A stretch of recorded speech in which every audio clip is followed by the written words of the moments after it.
Buenas tardes, queridos socios, amigos del Centro Riojano de Madrid, bienvenidos. Esta tarde contamos con la presencia de la doctora Esperanza Torija y Sasa. Los que llevamos algunos años ya en el Centro Riojano ya la conocemos desde hace años. Yo voy a leer su currículum porque supongo que la mayoría saben perfectamente de los que estamos aquí quién eres. Pero, por si alguno hubiera que no conoce, pues entonces lo leo. Es doctora en farmacia, catedrática de nutrición y bromatología del área de nutrición y bromatología en Departamento de Nutrición y Ciencia de los Alimentos, Facultad de Farmacia. Nombramientos: académico correspondiente de la Real Academia Nacional de Farmacia, del 2015, académico de número de la Academia de Farmacia Reino de Aragón. Actividad docente en la Universidad Complutense de Madrid y otras universidades españolas y extranjeras.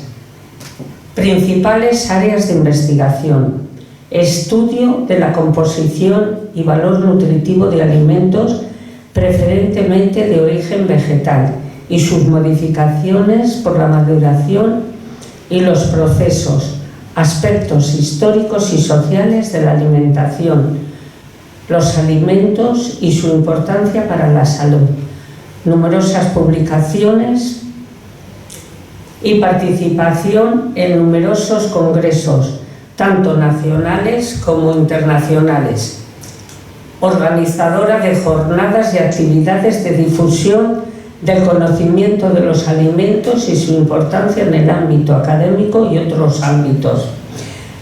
La conferencia de hoy es el aceite de oliva en la cosmética facial. ¿Invento romano? Esa es la pregunta. ¿Invento romano? Pues ella es la que nos va a contestar todas estas cosas. Así que, Esperanza, puedes venir hacia aquí y yo me voy para allí. Muchas gracias. Gracias a ti. A ver, quita un poquito más alto, Julio, ¿así está bien? Bien. Pues buenas tardes a los valientes, que con el día que hace pues había que tener ganas. Os agradezco que hayáis venido. En primer lugar, dar las gracias al presidente del Centro Riojano, José Antonio Rupérez, y a la vicepresidenta Gloria Martínez Manso y a la Junta Directiva por invitarme a estar aquí con vosotros tratando de un tema del aceite de oliva. Como ella ha presentado, yo me he dedicado al ámbito del área de nutrición y bromatología, que era la parte de la bromatología, que es el estudio de los alimentos, y ahora los departamentos se llaman nutrición y ciencia de los alimentos. Pero hace ya más de 30 años, por razón de planes de estudios, surgió una asignatura de alimentación y cultura, y es un tema que realmente me apasiona. Y además ahora hay tanta información y cosas tan bonitas que a mí me gusta transmitirlas porque me apasiona el tema. Entonces, en términos generales, las conferencias lo que hago es hablar de la parte histórica y luego al final una parte de actualidad, que es lo que vamos a hacer esta tarde. Ahora os voy a explicar por qué he llamado dos al tema. El punto de partida son unas jornadas que hacemos todos los años en el departamento, organizadas por el grupo al que yo pertenezco, al INNOVA, como veis, Departamento de Nutrición y Ciencia de los Alimentos, en colaboración con el Consejo Regulador de la Denominación de Origen Sierra Mágina de Jaén, que tiene aceites de oliva. Llevamos 8 años, celebramos estas jornadas incluso durante la pandemia vía online, y en las jornadas de este año, por lo que ahora os diré, yo impartí este tema, pero le llamé uno, o le llamo ahora uno. ¿Por qué? Porque a mí no me gusta repetir las conferencias y me gusta, si he investigado sobre un tema, pues ver si hay cosas nuevas, y así es. Por eso el tema de hoy es un poco distinto del que di en las jornadas. Estas jornadas se celebran todos los años en la facultad en el mes de marzo. Para el año que viene está previsto el 25 y 26 de marzo, el 25 miércoles todo el día y el 26 solamente por la mañana, y son abiertas para todos los que quieran asistir. Bueno, siguiendo con el punto de partida, hace 2 años, uno de los que pertenecen al Consejo Regulador de la Denominación de Origen Sierra Mágina me dijo: yo me afeito con aceite de oliva. Y yo: ¿cómo que te afeitas con aceite de oliva? Sí. Yo en la barba, en la cara, en vez de darme una espuma o una crema, me doy aceite de oliva. Al año siguiente vino el delegado de la Junta de Andalucía y en la presentación de las jornadas dijo lo mismo: yo me afeito con aceite de oliva. Digo, bueno, pues hay gente que se afeita con aceite de oliva, ¿qué ocurre? Pongo aquí conversaciones. Seguramente... Adelante, Luis, buenas tardes. Nada, tranquilo, estamos empezando. Estamos empezando.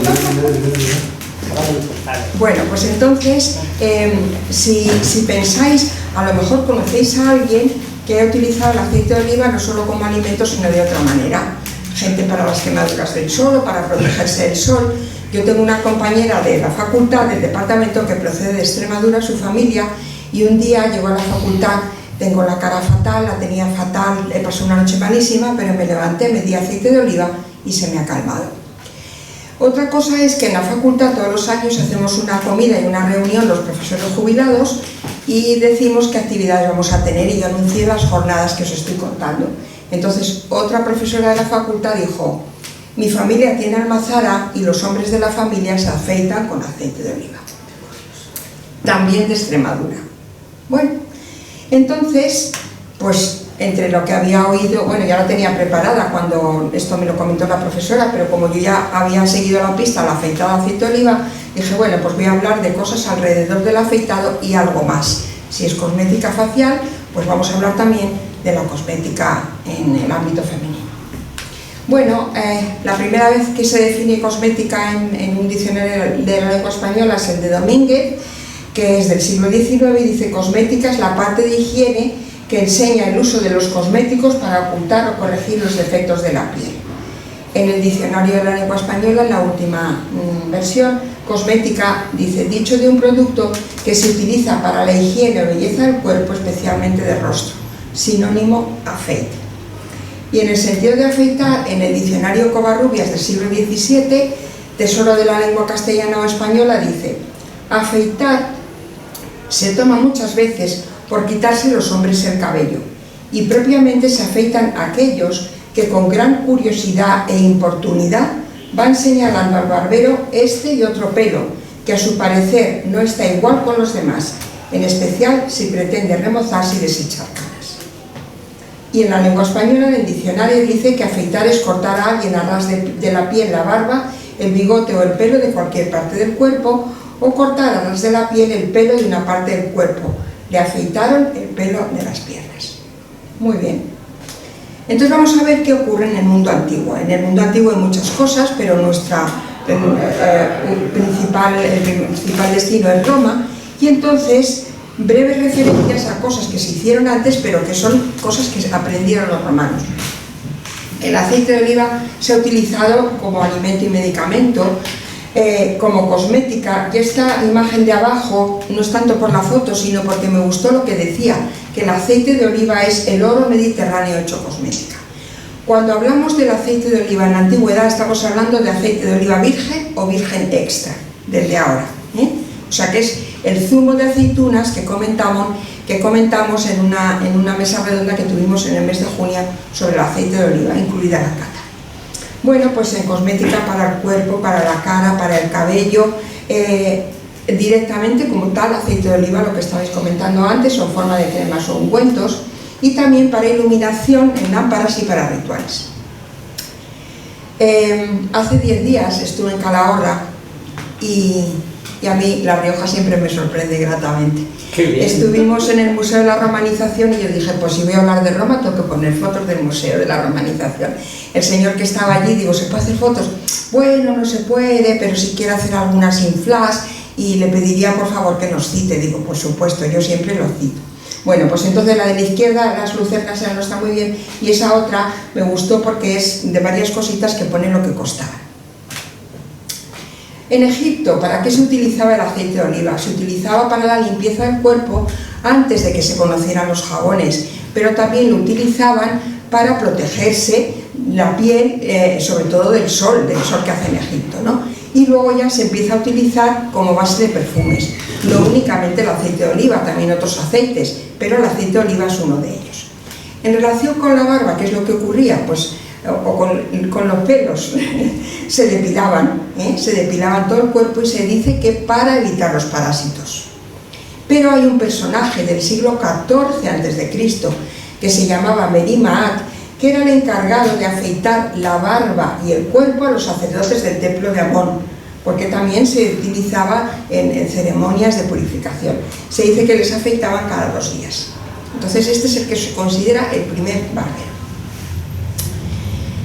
Una breve referencia a la Biblia. Vamos a ir avanzando desde tiempos más antiguos hasta un poco 3 o 4 siglos antes de Cristo, ya de nuestra era.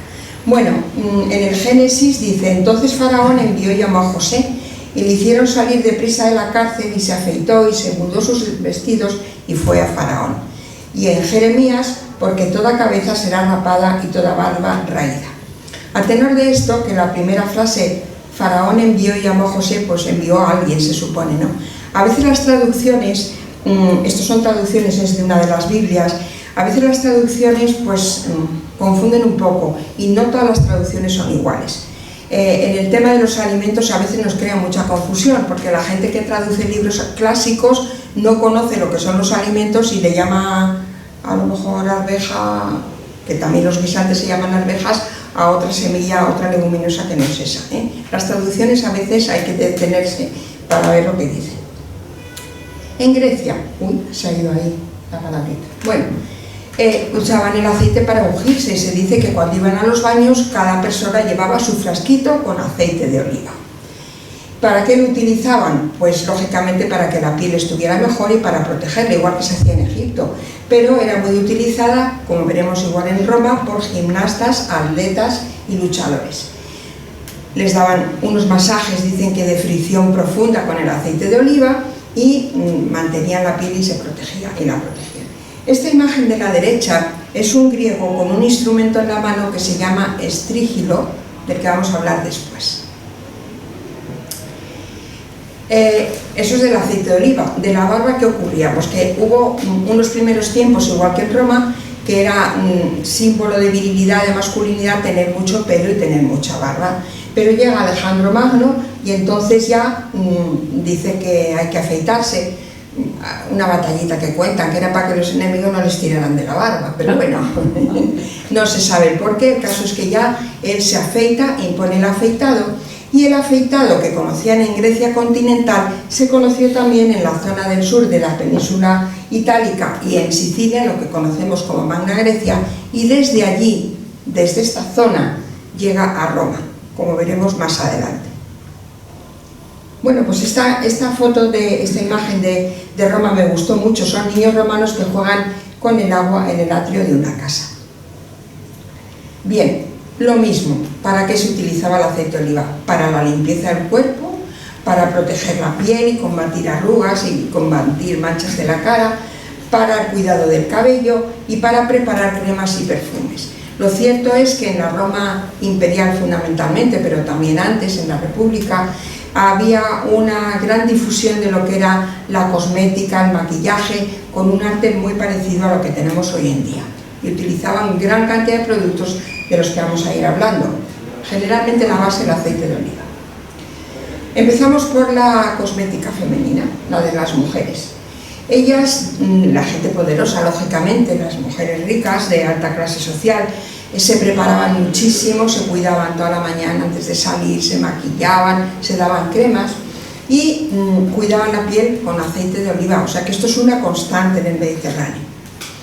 Utilizaban además el aceite solo o bien en distintas mezclas, que vamos a ver más adelante, que facilitaban, porque había muchas mezclas que eran en polvo, y con el aceite de oliva facilitaban que esa mezcla se extendiera.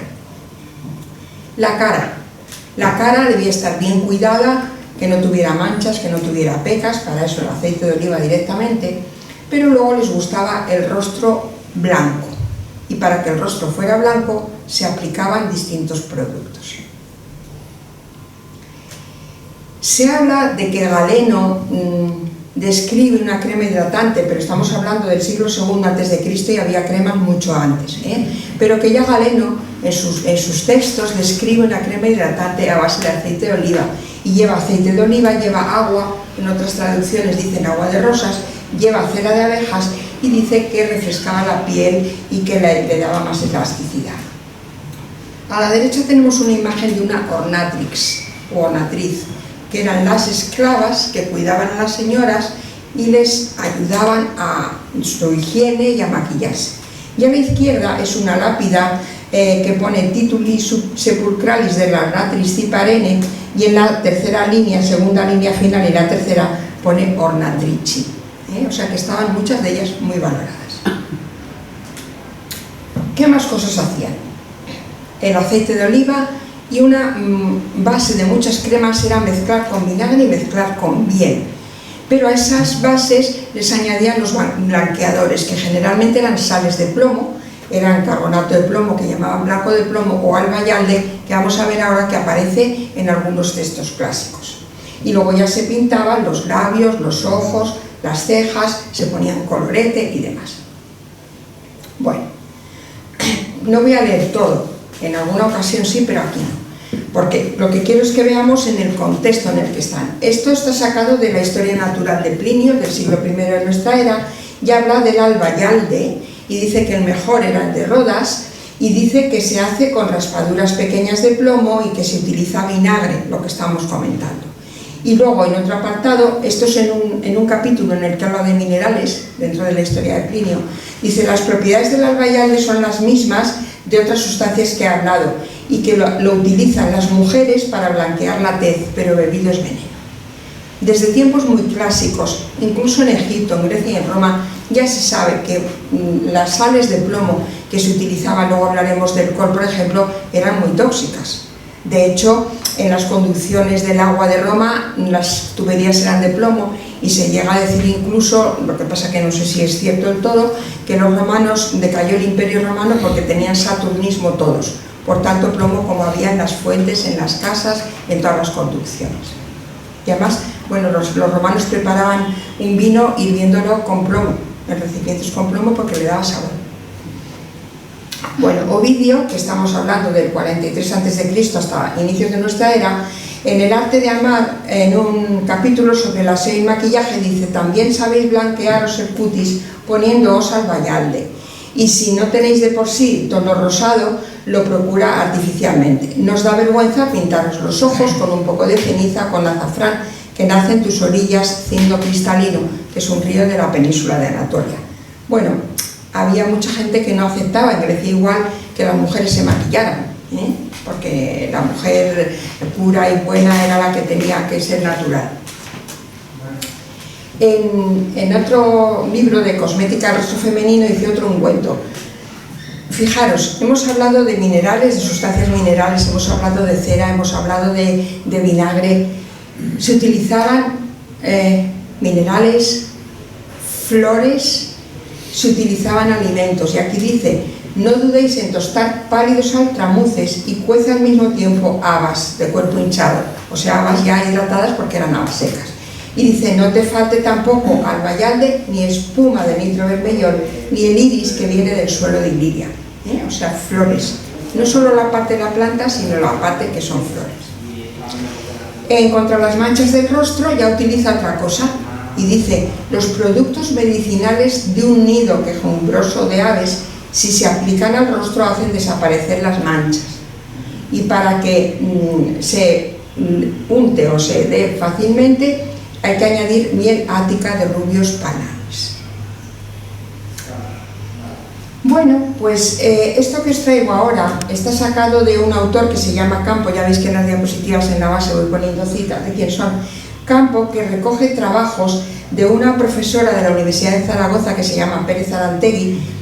Él publica en el 2010 cosas, pero luego hay un trabajo interesante en el 2015, por eso pongo el 2015. Entonces esta investigadora se ha dedicado a estudiar productos que daban color, obtenidos de minerales, obtenidos de plantas, y ha investigado algunas cosas que hay en el Museo de la Ciudad de Zaragoza, que precisamente iré el próximo 22 de noviembre, no de este mes, y yo el museo lo he visto, pero ahora voy a ir con otra visión y haré lo mismo que en el de Calahorra. Voy a intentar sacar fotos, ¿no? Y recoge restos que proceden del siglo I al V ya de nuestra era, procedentes de zonas de Aragón, de Velilla de Ebro. Ha encontrado ungüentarios, una concha que se utilizaba para extender más fácilmente el colorete y un removedor con el que se preparaban las mezclas, entre otras cosas.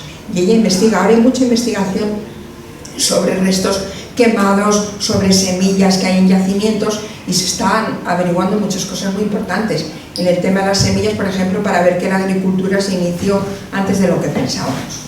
Bueno, y en algunos casos esta investigadora dice que los polvos se mezclaban con aceites, entre ellos con aceite de oliva. O sea, exactamente igual que venimos comentando. En cuanto a cuando se querían dar colorete, hay un producto que se obtiene de una planta, la Rubia pictorum. Dice, para los matices rosados se valían de colorantes orgánicos procedentes de tierras ahí, estas son zaragozanas. Entonces la raíz es lo que tenemos en la parte de arriba, y decía, extraían el colorante de la raíz que luego precipitaban para obtener una laca en polvo cuyo color a la hora de usarse se matizaba con yeso. El yeso se usaba mucho. Después estos polvos parece que no se aplicaban directamente, sino que se mezclaban con otros compuestos como el aceite de oliva para conseguir una pasta más densa o líquida. El resultado podía ser como una crema algo densa con consistencia comparable a un pintalabios en barra.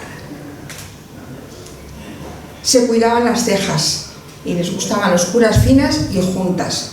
Y la verdad es que he encontrado alguna imagen de alguna mujer con las cejas ahí juntas y me pareció tan fea que no la he querido poner. Usaban pinzas de depilar, los hombres también usaban pinzas de depilar. En los párpados se ponían una línea con col, lo que ya hacían los egipcios, y luego se coloreaba en el párpado con polvos de azurita o malaquita, y son sales o bien de plomo o de cobre. Y Ovidio dice otras mezclas, que es ceniza con azafrán, por eso os decía lo de las plantas, mezcla carbonizada de pétalos de rosa y azafrán, huesos de dátiles quemados mezclados con hollín. Y el perfilador de ojos, claro, es una imagen que no se ve muy bien, estaría en la imagen de la izquierda, que es del Museo Arqueológico de Córdoba, pues era como un palito que terminaba generalmente en bolita, que podía ser de marfil, de vidrio de hueso o de madera, y primero introducían ese palito en aceite y luego ya en el polvo negro cuando se daba alcohol.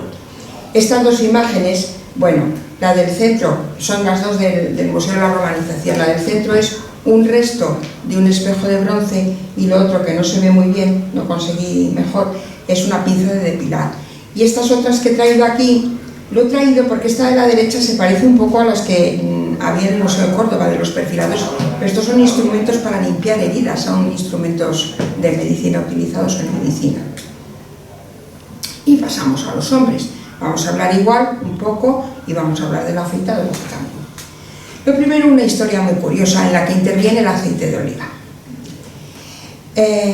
Como ellos también eran presumidos, igual que las mujeres, los que tenían el pelo blanco se lo tenían, igual que hacen los hombres ahora, ¿no? Y hay un libro de Claudio Eliano que se titula Historia de los animales, y dice lo siguiente. En el libro 1, el apartado 48, el cuervo, ave adivinadora, sus huevos.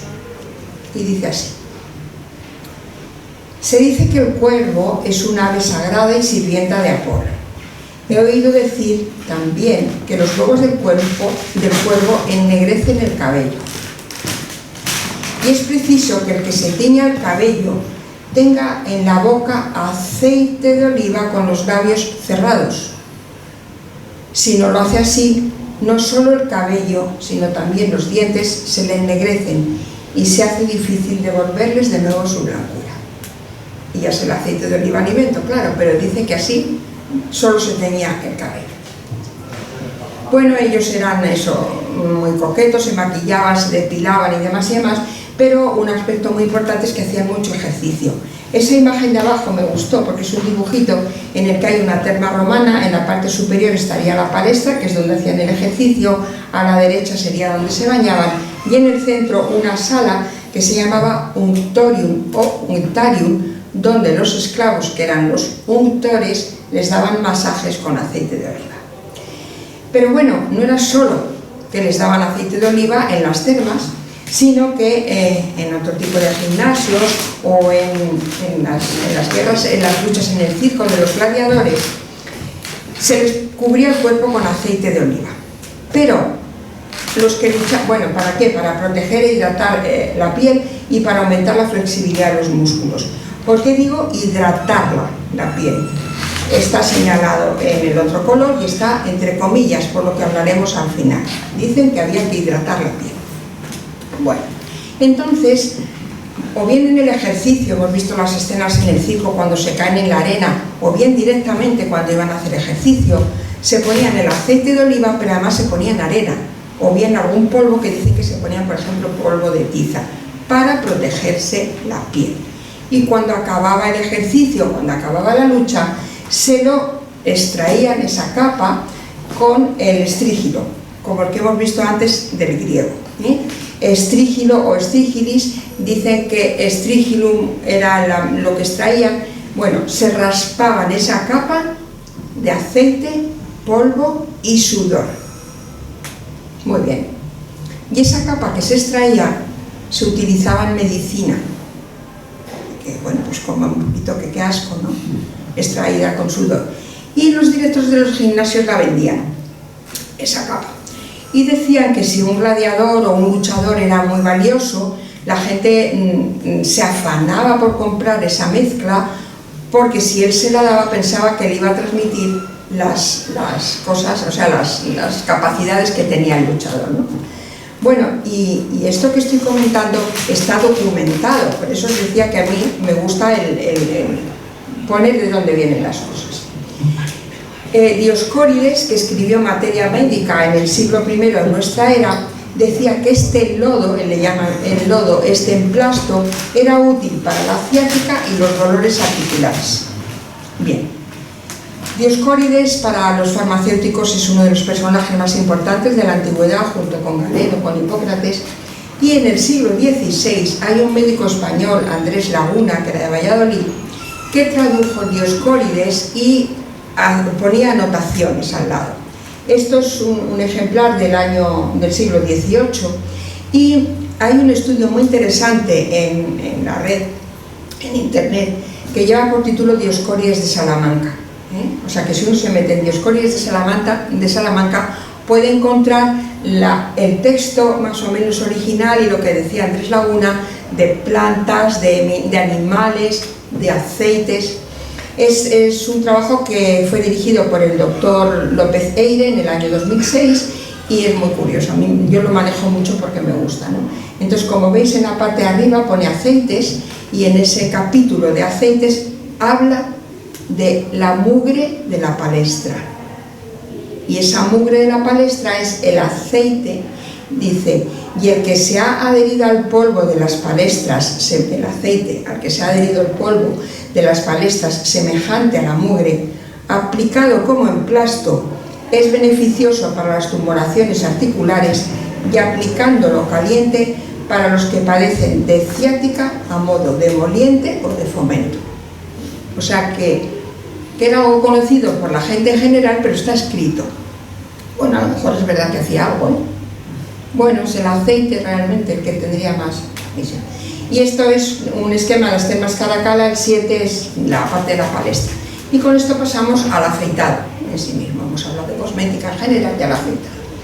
Bueno, en la monarquía, como ocurría en la Grecia clásica, les gustaban los varones con una melena larga, con barba, y eso pensaban que les reportaba grandes virtudes masculinas. En la República primero tenían pelo largo y barba, y hay un senador romano, Publio Titinio Maena, que en el siglo III él estuvo por la Magna Grecia y desde allí llevó a Roma las barberías. En Roma hasta entonces no existían barberías y este señor lo lleva. Y él visita una ciudad que se ve poquito, que está en el mapita abajo, que se llama Ardea, de la que vamos a hablar ahora otra vez.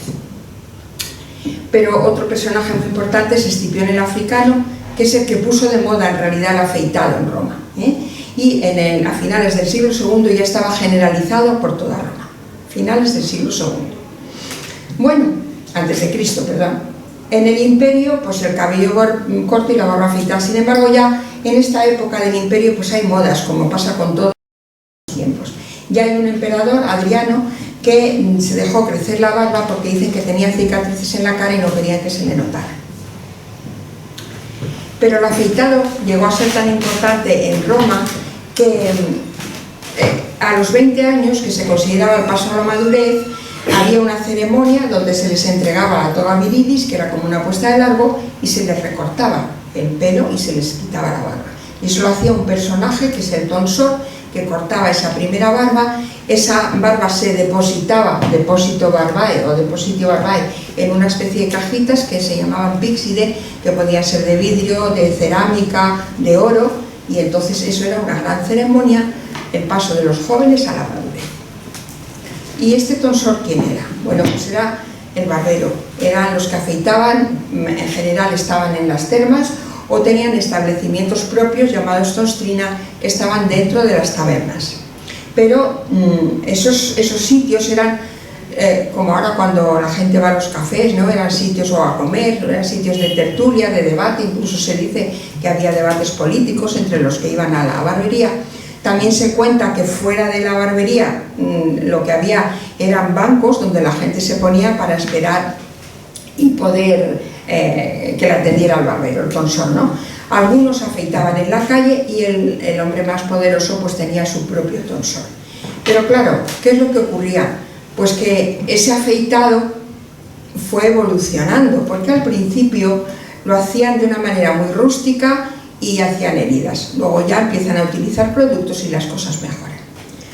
¿De dónde viene este nombre de tonsor y cuándo empieza a funcionar esto así? Hemos dicho Titinio Maena en el siglo III antes de Cristo. Y entonces Varrón, en De Rerum Rusticarum, unas cosas del campo, dice que llegaron procedentes de Sicilia, lo que os he dicho, ¿no? Pero fijaros, en el libro segundo, en el punto 2.11 y luego 7, el capitulito, digamos, 2.11 se llama los productos del ganado, esquilado de ovejas. Las recientemente esquiladas se untan con vino y aceite en el mismo día, mezclando algunos cera blanca y grasa de cerdo, una crema parecida a los cosméticos que estamos comentando para proteger la piel recién esquilada de las ovejas. Pero en ese mismo capítulo 2.11, los productos del ganado esquilado de ovejas, en el apartado 10, dice: se da por cierto que los barberos vinieron a Italia primero de Sicilia en el año 453 de la fundación de Roma, que corresponde al 300 a.C., como todavía se ve escrito en documentos públicos en Ardea, esa ciudad que estaba a mitad del camino, bueno, un poquito más al norte, y que los había traído Publio Titinio Maena, que anteriormente no había habido barberos, lo muestran las estatuas de los antiguos, porque la mayoría tienen mucho pelo y gran barba. Y aquí hay una nota del traductor que dice: tonsor significa a la vez barbero y esquilador, pero el párrafo se refiere claramente a la primera acepción. Es un autor, Varrón, es un clásico, un autor clásico, nos habla de Titinio Maena, no como en los blogs que van llamándole como quieren y de uno a otro lo copian mal. Bueno, entonces, como os digo, usaban navajas o cuchillos, vale, directamente en la cara húmeda, podía pasar cualquier cosa. Luego ya, cuando empiezan a aparecer productos que se pueden utilizar en la cara, pues utilizaban aceites, pero lo que se buscaba era un tonsor experto, un tonsor habilidoso, porque si no pues les hacían las heridas, ¿no? Entonces era una tortura y usaban esos jabones, aceites para el afeitado y después se daban agua. Se piensa, esto no lo he encontrado en ningún texto, que el aceite de oliva para el afeitado deriva del que se ponían en el cuerpo y se quitaban con el estrígido. O sea, es exactamente la misma historia, Entonces parece que procede de ahí. Vieron que en el cuerpo iba bien, pues lo utilizan en la cara. Bueno, utilizaban navajas. Allí tenemos a la izquierda una navaja púnica, luego una etrusca y debajo una romana, una navaja muy curiosa arriba a la derecha, y estas otras dos especies de cuchillos que el autor le llama herramientas del tonsor. Pero otra cosa que a mí me llamaba la atención es decir, bueno, y un tonsor costaba mucho dinero, o cómo era la historia, ¿no?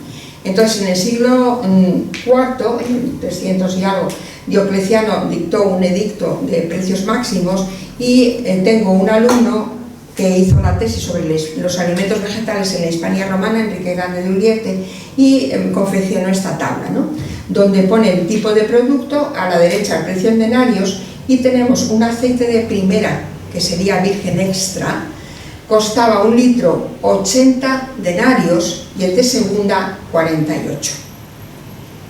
El trabajo de un tonsor costaba, se dice, 2 denarios por cliente. Pero yo digo, bueno, pues 2 denarios era el trabajo, pero 2 denarios, ¿cuánto es de aceite de oliva? Porque si le daba el aceite de oliva, pues el aceite de oliva de primera son 25 mililitros y es prácticamente una cucharada. Quiere decirse que solo con pagar el aceite de oliva, pues poco sacaría de rendimiento, daría un aceite de mala calidad, me imagino. Bueno, en el caso del kilo, 10 kilos valían 71 denarios, pues un kilo 7, o en el caso del vino, un vino de alta calidad 60 denarios y el vino común 16. Es un poquito más barato que el aceite. Y estas también son fotos del Museo de la Romanización. A la izquierda tenemos un litro de vino que costaba un as, y luego detrás un aceite muy pálido que costaba un sestercio. Y luego esto de la derecha es un cartel que es más grande, recortado esta parte, donde aparece la relación entre distintas monedas, el dupondio, un sestercio, un denario y debajo un as. Es muy curioso. Y esto en la imagen de la izquierda no se ve nada, pero yo os aseguro que en el texto original se veía, pero claro, es una imagen de mala calidad, al pasar a mayor tamaño no se ve, ¿no? Es una inscripción relativa a un tonsor procedente de Calderuela, Soria. Todos estos investigadores, cuando encuentran algo así difícil, lo que hacen es un calco, y en la tercera línea y la cuarta pone tonsor. Bueno, otros 2 autores importantes. Horacio se quejaba y decía lo siguiente: todas las cicatrices que podéis contar en mi mentón, semejantes a las que muestra la frente de un antiguo pugilista, son fruto del hierro de Antíocus, mi tonsor, y de su mano perversa. Bueno, llegó a ser tan complicado a veces el que encontraran a un buen tonsor y tenían que padecer estas heridas, que en la época de Augusto el gobierno estableció responsabilidades y sanciones a los tonsores que causaran cortes importantes. O sea que se llegó a legislar. Y luego otro autor, nuestro Marcial, procedente de Calatayud, en sus epigramas, voy a leeros 2. El epitafio de un barbero dice: en esta tumba yace Pantagato, muerto en los años de su niñez, ternura y dolor de su dueño, diestro en recortar las revueltas cabelleras casi sin tocar con las tijeras, y en arreglar las mejillas cerradas de barba. Aunque seas como debes, tierra benévola y ligera, no puedes ser más ligera que su mano de artista. Y en este otro, que se llama Lento como el solo, dice: mientras el barbero trapero repasa la cara de Luperco y le depila las mejillas, le crece una segunda barba. Con esto hemos acabado la parte histórica y ahora vamos a hacer una pequeña referencia al aceite de oliva en la cosmética, en lo que se sabe ahora, ¿no? Bueno, razones que justifican el uso del aceite de oliva en la cosmética. Pues por un lado toda la tradición y la historia como un producto natural, pero es que el aceite de oliva está recogido en farmacopeas, en la española, en la europea. Es un producto polifacético vía tópica, como curativo, reparador y antiinflamatorio, y componente de distintas formulaciones. Esta imagen a la derecha representa las capas de la epidermis, dermis e hipodermis, y lo que quiero que os fijéis es que en esa capa que nos cubre el cuerpo hay un manto hidrolipídico, agua y grasa, muy importante, ¿eh? Y el aceite de oliva es el aceite más permeable en esta epidermis. Si queremos utilizar el aceite de oliva en la piel, pues muchas veces es porque está deteriorada. Entonces, ¿a qué se debe el deterioro? Pues puede ser de origen interno o externo. De origen interno por un envejecimiento fisiológico en el que, como se sabe actualmente, hay muchos procesos de oxidación y el aceite de oliva tiene muchos antioxidantes, y ese envejecimiento produce adelgazamiento de la capa dermoepidérmica, pérdida de la capacidad defensiva y reparadora, y las manchas y arrugas son símbolos del envejecimiento.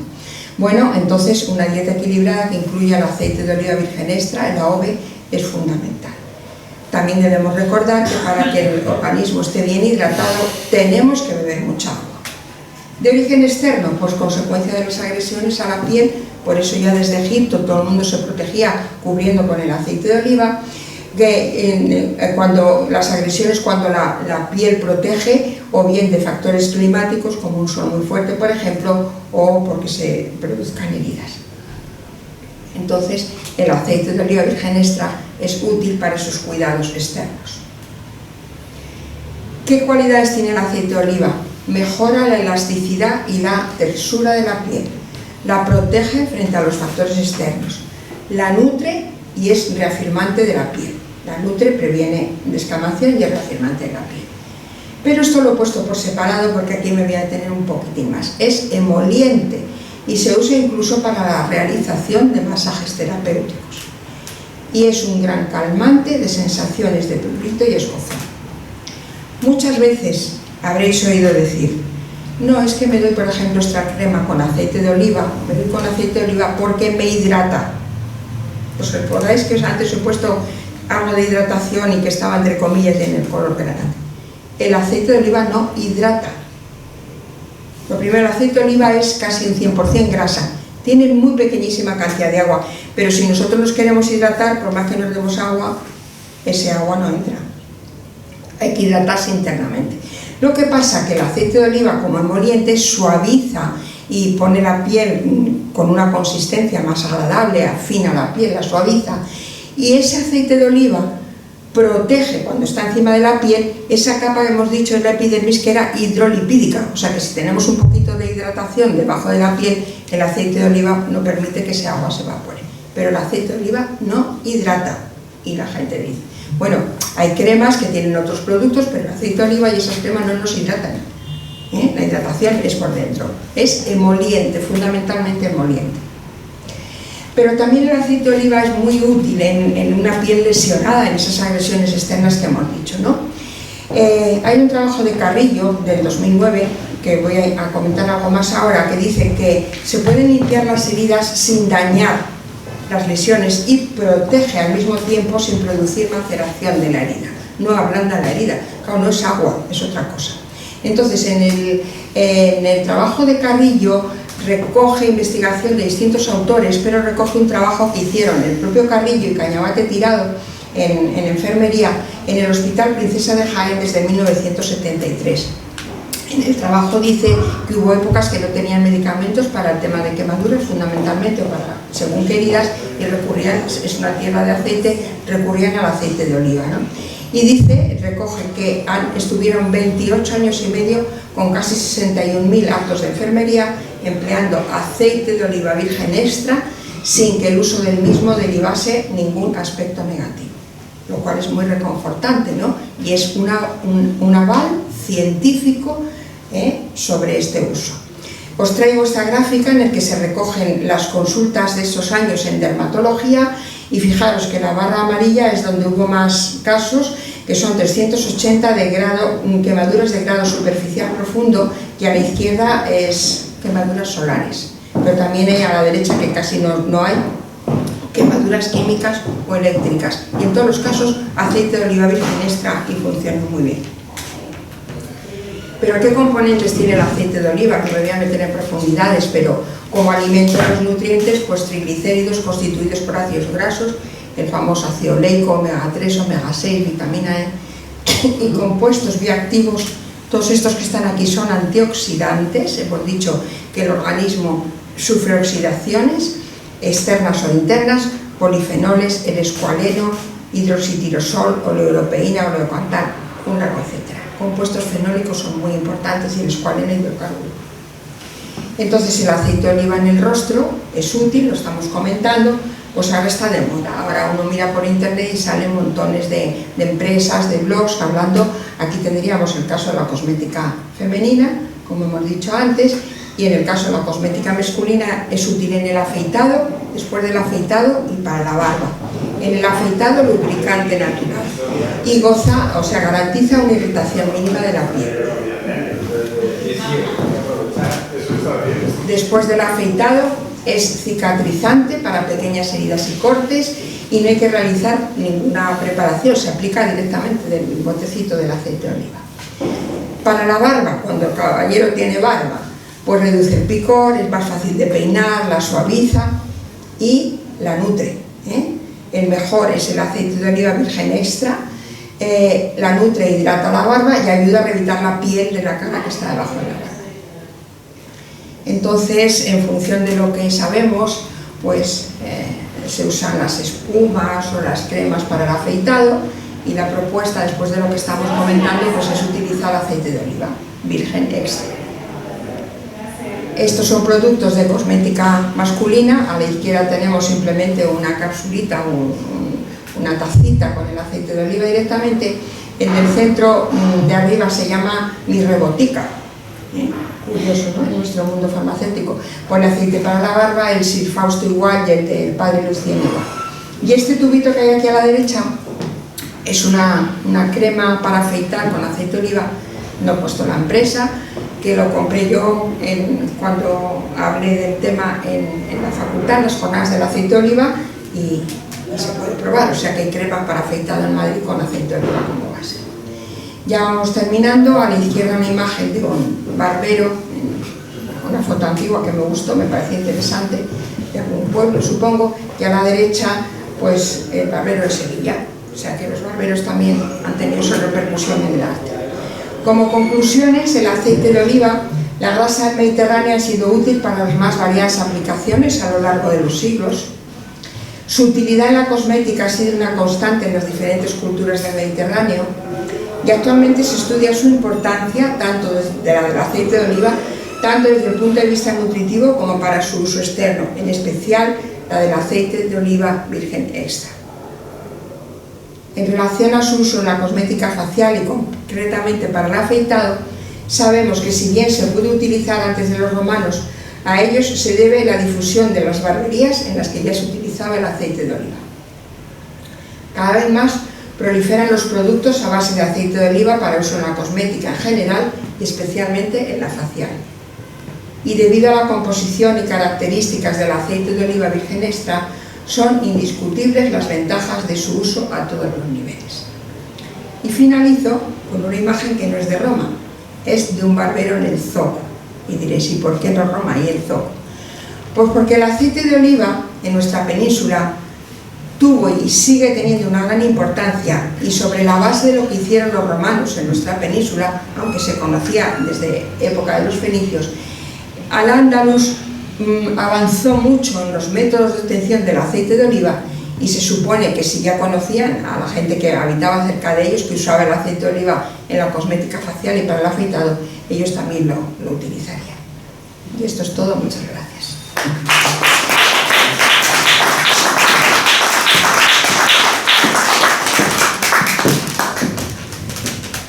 Muchas gracias, Esperanza. Como siempre, tus conferencias magníficas. ¿Para cuándo tenemos la próxima, ya que están aquí? Pues Dios mediante, el 18 de noviembre. Estaba muy lleno el 18, o sea, el mes de noviembre, pero esta mañana ha renunciado a alguien y me ha hecho Rosana que dejaba el hueco a las 7 de la tarde. ¿Y sabes de qué va a tratar? Sí. Sí. De la tortilla de patata.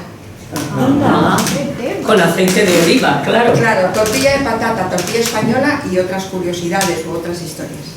Vale. Después podemos traer tortilla de patata. Bueno, y ahora estamos tan contentos que vamos a continuar tomando un vinito ahí fuera para terminar de rematar la faena. Así que nada, pasamos ahí y tomamos un vinito. Gracias por su presencia.